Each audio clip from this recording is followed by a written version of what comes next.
Hello students, how are you all? I hope you all are fine. We are reading lesson number 7, Indigo, and we have taken 3 video of this chapter already, and today we are going to take the fourth one and the last one for this chapter. And so without wasting time, we are going to read it further and take it further. तो बिना समय बर्बाद किए हुए हम इसे आगे बढ़ाते हैं और आगे लेते हैं। अगर इसमें किसी प्रकार के वर्ड या क्वेश्चन पूछे जाते हैं तो you have to answer okay on my personal WhatsApp number. Let's start now. तो हम डायरेक्टली अब वहीं चलते हैं जहाँ पे हमने इसको एंड किया था लास्ट वीडियो में। Let's start now. तो अब हम स्टार्ट करते हैं और we have read this paragraph already, and now today we are going to take from this the second paragraph. Okay, so let's start now. तो अब हम स्टार्ट करते हैं इसे। In June, Gandhi was summoned by Sir Edward Gate, the Lieutenant Governor. जून में गांधी को बुलाया गया सर एडवर्ड गेट के द्वारा, जो लेफ्टिनेंट गवर्नर है। Before he went he met leading associates and again laid details plan for civil disobedience if he should not return.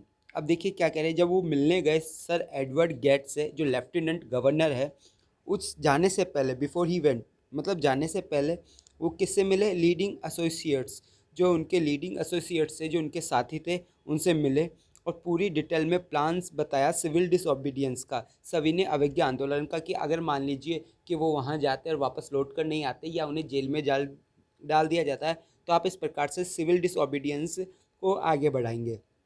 If he should not return, कब? अगर वो वापस नहीं लौट पाते हैं तो। Next, Gandhi had 4 protected interviews with Lieutenant Governor, who as a result appointed an official commission of inquiry into the indigo sharecroppers situation. अब देखिए क्या कह रहे हैं यहाँ पे। Gandhi had 4 protracted interviews with the Lieutenant Governor, मतलब जो लेफ्टिनेंट गवर्नर थे सर एडवर्ड गेट, उनके साथ में गांधी के 4 इंटरव्यू हुए। कितने? 4 इंटरव्यूज़ हुए।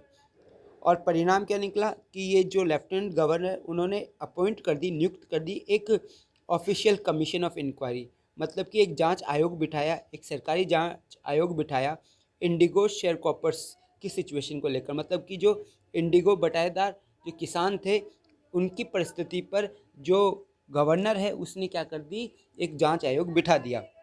The commission consisted of landlords, government officials and Gandhi as the sole representative of the peasant. अब देखिए जो कमीशन था, जो आयोग था, वो किन किन से बना हुआ था? कंसिस्टेड का मतलब बना हुआ था किसे? जमींदारों से, जमींदार उसमें शामिल थे, गवर्नमेंट ऑफिशियल सरकारी अधिकारी शामिल थे, एंड गांधी, और गांधी भी उनमें थे। सिर्फ एकमात्र प्रतिनिधि किसकी तरफ से? किसानों की तरफ से। Gandhi remained in Champaran for an initial uninterrupted period of 7 month, कि जो गांधी जी है वो चंपारण में रुके रहे शुरुआती अनइंटरप्टेड पीरियड, मतलब कि बीच में कोई भी गैप नहीं है, लगातार 7 मंथ तक वो कहाँ पे रहे? चंपारण में। Then again for several shorter visits, और 7 महीने के बाद में वो लगातार आते जाते रहे कहाँ पर? चंपारण के अंदर। नेक्स्ट देखते हैं, आयोग बिठा दिया। अब देखिए आयोग बिठाने के बाद में क्या होता है। The visit undertaken quickly on the entreaty of a unlettered peasant in the expectation that it would last a few days occupied almost a year of Gandhi's life, कि क्या करें? The visit undertaken casually on in treaty of unlettered pheasant. देखो letter का मतलब अक्षर होता है और अनलेटर्ड का मतलब निरक्षर, पीसेंट यानी किसान, की उनकी जो विजिट थी इस समझौते के तहत, किसके समझौते? जो निरक्षर किसान थे उनके समझौते के तहत, उनकी ट्रीटी के तहत, जो गांधी जी वहाँ आते थे इस उम्मीद में कि कुछ ही दिन लगेंगे, सिर्फ कुछ दिन की बात है, लेकिन कुछ दिन करते करते गांधी जी का पूरा 1 साल, गांधी जी के जीवन का 1 साल वहीं पे लग गया। कहाँ पे? चंपारण में।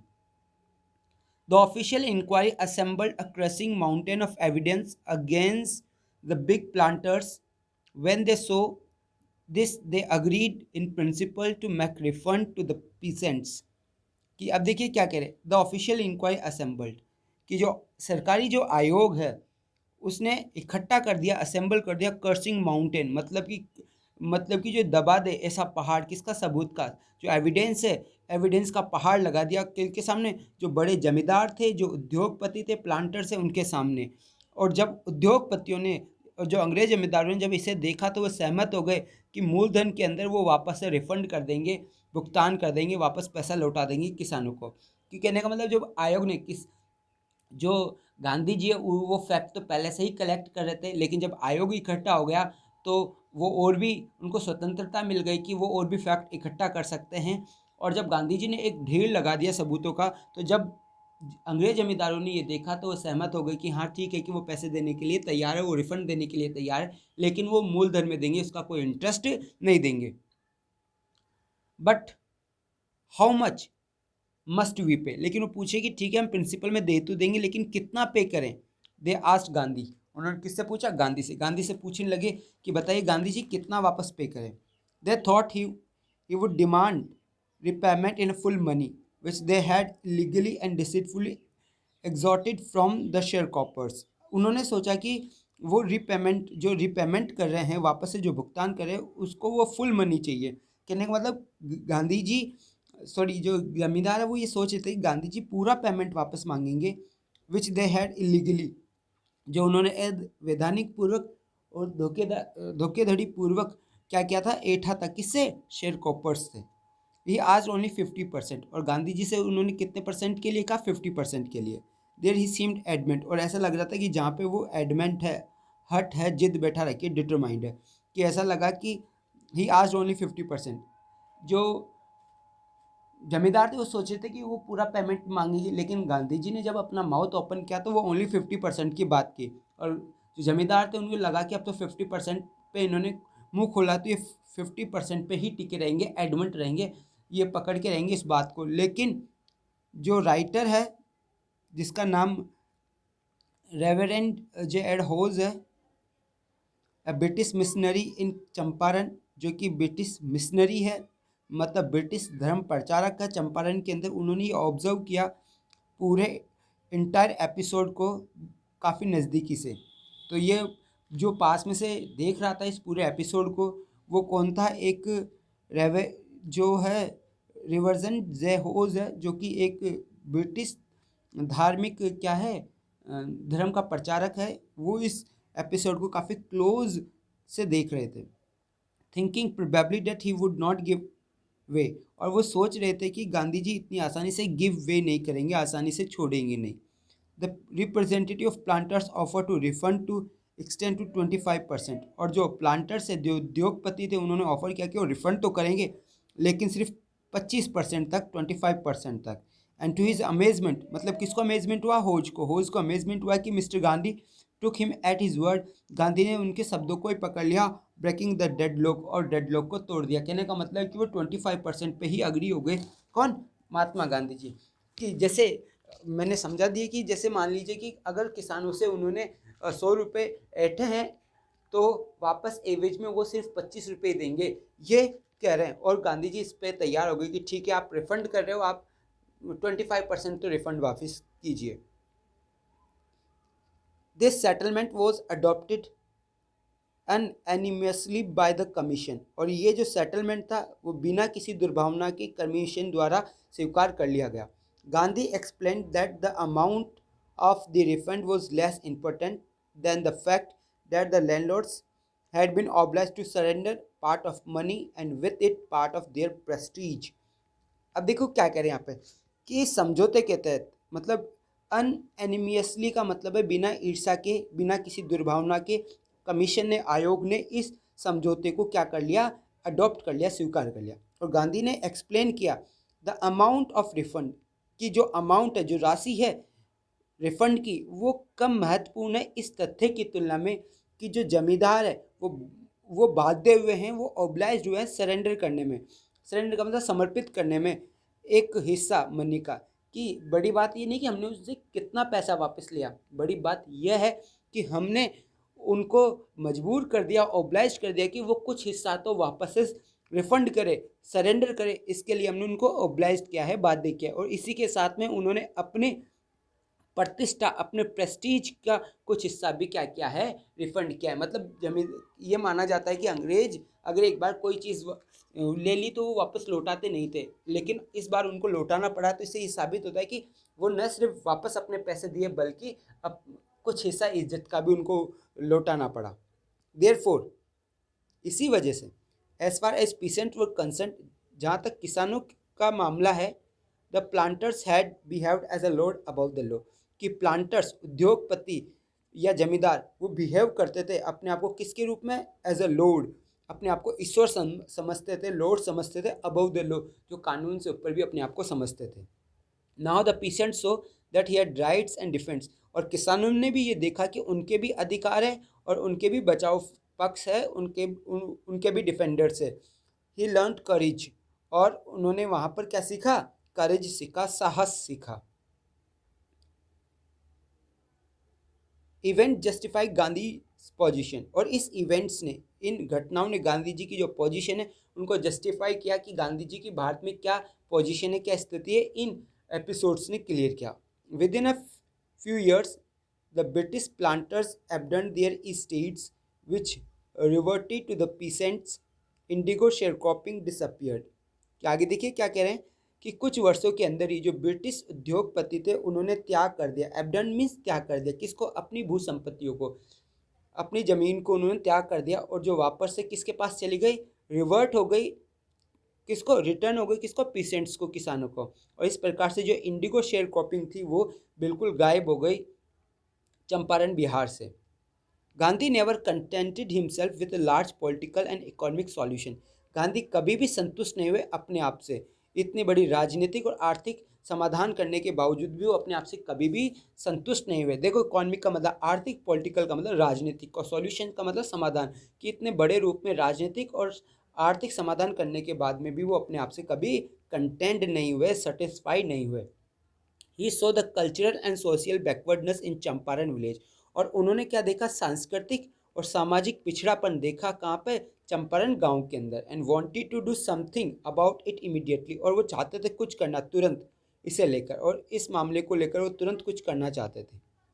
ये अपील टू द टीचर, और उन्होंने अपील की, याचिका की, रिक्वेस्ट की, किसे, टीचर से, जिनमें कौन कौन थे, महादेव देसाई एंड नरहरि पारिक। एक तो महादेव देसाई थे और दूसरे Narhari Parikh, two young man who had just join Gandhi as a disciple, जिन्होंने, जो कि यंग, जवान बिल्कुल व्यक्ति थे, टीचर्स थे, जिन्होंने गांधी जी को ज्वाइन कर लिया था शिष्य के रूप में, मतलब कि गांधी जी को इन्होंने अपने गुरु मान लिया था। किसने, महादेव देसाई ने, और नरहर पारिक, ये दोनों अध्यापक थे जिन्होंने अपनी सेवा दी चंपारण के अंदर।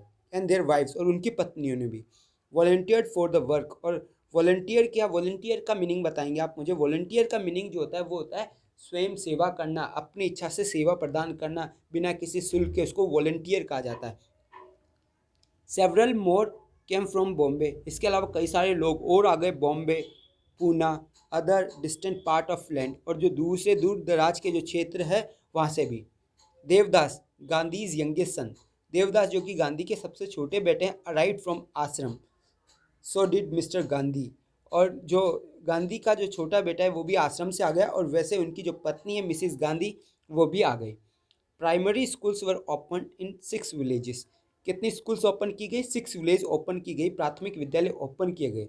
कस्तूरबा टॉट देम आश्रम रूल्स, और वहाँ पर आकर कस्तूरबा ने जो आश्रम की जो नियम थे व्यक्तिगत सफाई को लेकर और सामुदायिक सफाई को लेकर, उनके नियम्स, उनके रूल्स भी सिखाए। अब देखो, पर्सनल का मतलब व्यक्तिगत, और क्लीननेस का मतलब सफाई, कम्युनिटी का मतलब सामुदायिक, और सैनिटेशन का मतलब स्वच्छता, कि उन्होंने आकर यहाँ पे व्यक्तिगत और सामुदायिक स्वच्छता के बारे में बताया। और अभी आप देख रहे हो कि जो एक अभियान चल रहा है स्वच्छ भारत अभियान, वो इसी के तहत चल रहा है। वो गांधी जी के ही क्या है, एक कल्पना थी, स्वप्न था कि भारत स्वच्छ हो, स्वच्छ वाला जो मिशन चल रहा है वो इन्हीं के तहत चल रहा है। नेक्स्ट, हेल्थ कंडीशन वर माइजरेबल, और जो स्वास्थ्य परिस्थितियाँ थी वो बहुत ही माइजरेबल है, बहुत ही दयनीय है। Gandhi got a doctor to volunteer his service, Gandhi को एक डॉक्टर भी मिल गया जिसने अपनी इच्छा से सेवा देना शुरू कर दिया 6 महीने के लिए। 3 मेडिसिन वर अवेलेबल, वहाँ पे 3 प्रकार की दवाइयाँ उपलब्ध थी, castor oil, quinine, sulphur ointment, ये 3 प्रकार की दवाई उपलब्ध थी। Anybody who sought anybody who sought a coated tongue was given a dose of castor oil, अगर कोई भी अपनी कॉटी टंग दिखाता, मतलब कि उसकी जो टंग अगर वो कीटाणु से या जीवाणु से भरी हुई है या गंदी है बहुत ज़्यादा, तो उनको एक कैस्टर ऑयल की डोज दी जाती थी। कैस्टर ऑयल अगर मैं हिंदी में बोले तो अरंडी का जो तेल होता है उसको कहा जाता है castor oil. Anybody with malaria fever received quinine plus castor oil. तो अगर किसी को मलेरिया बुखार है तो उसे कुनीन के साथ में क्या दिया जाता था, कैस्टर ऑयल दिया जाता था। Anybody with skin reaction received ointment plus castor oil. और किसी के शरीर पे मतलब उसकी जो स्किन वाली प्रॉब्लम है या जगह जगह उसके घाव हो रखे हैं किसके ऊपर, स्किन के ऊपर, तो उसको लगाने की दवा तो दी जाती थी, ऑइंटमेंट दी जाती, लेकिन उसके साथ में कैस्टर ऑयल भी दिया जाता था। Gandhi noticed the filthy states of woman cloth. Filthy का मतलब डर्टी, फिल्थी का मतलब ही बताएंगे आप मुझे, डर्टी। जो डर्टी स्थिति देखी किसकी, औरतों के कपड़ों की। ये आस्ट कस्तूरबा, उन्होंने कस्तूरबा से कहा to talk them about it, कि वो क्या, कस्तूरबा से कहा कि कस्तूरबा उनसे क्या करे, बात करे इसको लेकर कि वो इतने गंदगी से क्यों रहते हैं, इतने गंदे कपड़े क्यों पहनते हैं। One woman to Kasturba into her hut and said, एक औरत कस्तूरबा को अपनी झोपड़ी में लेकर और कहा, look there is no box, देखो यहाँ पे कोई बॉक्स नहीं है, cupboard for her for clothes, और ना ही कोई कबर्ड है उसके क्लॉथ्स के लिए। The sari I am wearing is the only one I have, और जो साड़ी वो पहनी हुई है वो इकलौती है उसके पास में। During is long stay in Champaran, इतने लंबे समय तक चंपारण में रुकने के दौरान Gandhi kept a long distance watch on आश्रम, जो गांधी जी दूर से नज़र रखा करते थे आश्रम के ऊपर, क्योंकि वो तो चंपारण में थे और आश्रम उनका गुजरात में था। He sent regular instruction by mail, और वो पत्र के द्वारा, तार के द्वारा वो निर्देश भेजा करते थे आश्रम में। एंड आज फॉर फाइनेंशियल अकाउंट, और जो आर्थिक जो भी अकाउंट्स है, खाता है, उसके बारे में पूछा करते थे। Once he wrote to resident that it was time to fill the old latrine trenches, और एक बार उन्होंने ये भी लिखा निवासियों को, ये समय आ गया कि वो पुरानी वाली जो लेटरिन का खड्डा है उसको भर के डिग ए न्यू वन, एक नया खोद ले, अदरवाइज जो पुराना वाला है वो बुरा स्मेल देना शुरू कर देगा, बुरी स्मेल देना शुरू कर देगा। The Champaran episode was a turning point in Gandhi's life, जो चंपारण का एपिसोड है वो एक महत्वपूर्ण बिंदु रहा है, एक टर्निंग पॉइंट रहा है उनके जीवन के अंदर।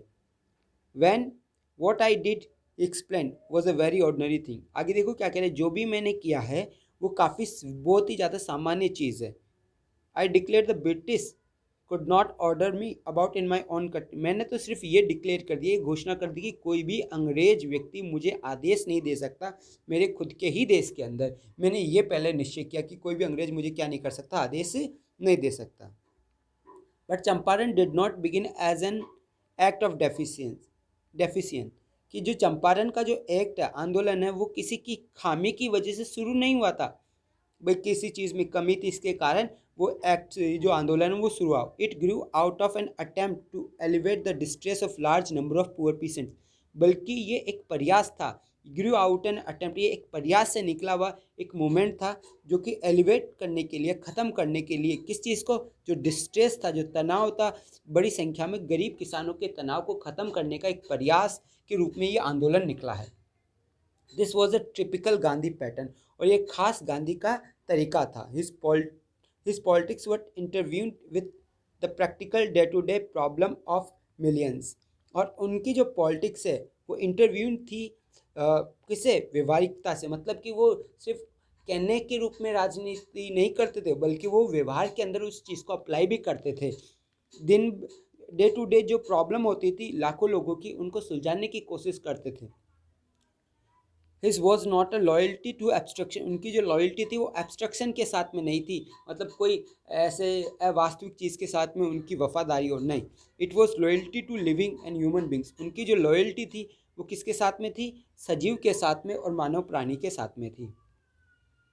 इन एवरीथिंग गांधी डिड, गांधी ने सब चीज़ में अपना काम किया। Moreover he tried to mould a new free Indian who could stand on his own feet and thus make India free, और इन्होंने यहाँ तक ट्राई किया कि वो क्या कर सके, एक नया इंडिया बना सके जो कि खड़ा हो सके अपने खुद के पैरों पर, और एक नया फ्री इंडिया बना सके।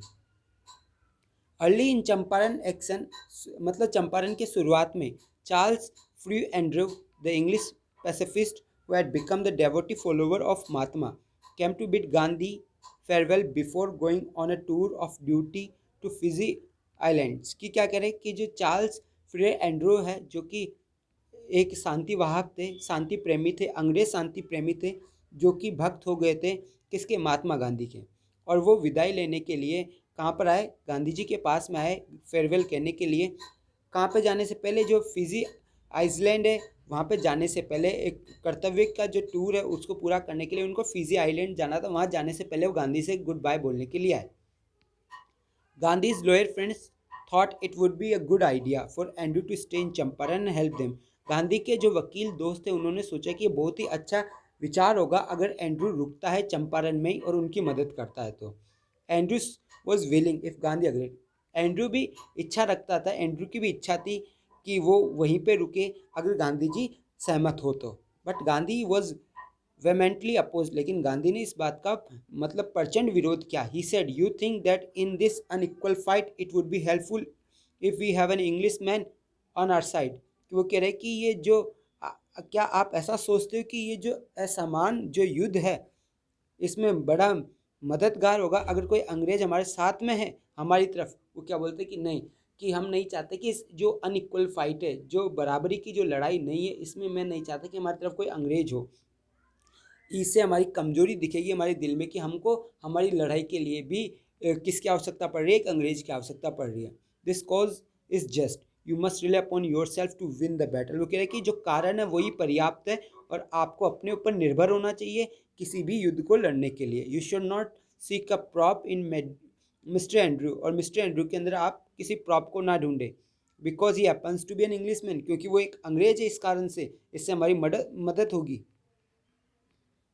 ही reads our minds he reads our mind correctly. और उन्होंने हमारे माइंड्स को बड़े ही सही पढ़ा। राजेंद्र प्रसाद कमेंटेड, राजेंद्र प्रसाद ने कमेंट किया। वी हैड नो रिप्लाई, हमारे पास में इसका कोई भी रिप्लाई नहीं था, कोई जवाब नहीं था। Gandhi in this way taught us a lesson in self reliance. और गांधी ने इस प्रकार से हमको सेल्फ रिलायंस का, आत्मनिर्भर का पाठ पढ़ाया। Self reliance, Indian independence and help to sharecroppers were all bound together. कि आत्मनिर्भर, आत्मविश्वास, आत्मनिर्भर और भारतीय आज़ादी और शेयर कॉपर्स की मदद, ये आपस में एक दूसरे से बंधी हुई है। कि आज़ादी हो, चाहे आत्मनिर्भरता हो, चाहे मदद करना हो किसके? शेयर कॉपर्स की, ये सब एक दूसरे से कड़ी की तरह बंधी हुई है। ओके, तो हमने ये चैप्टर देखा और ये हमने कंप्लीट कर लिया है। ठीक है, और इसके question answers you'll receive shortly. तो आपको जल्दी इसके क्वेश्चन आंसर्स भी मिल जाएंगे। Goodbye, take care yourself.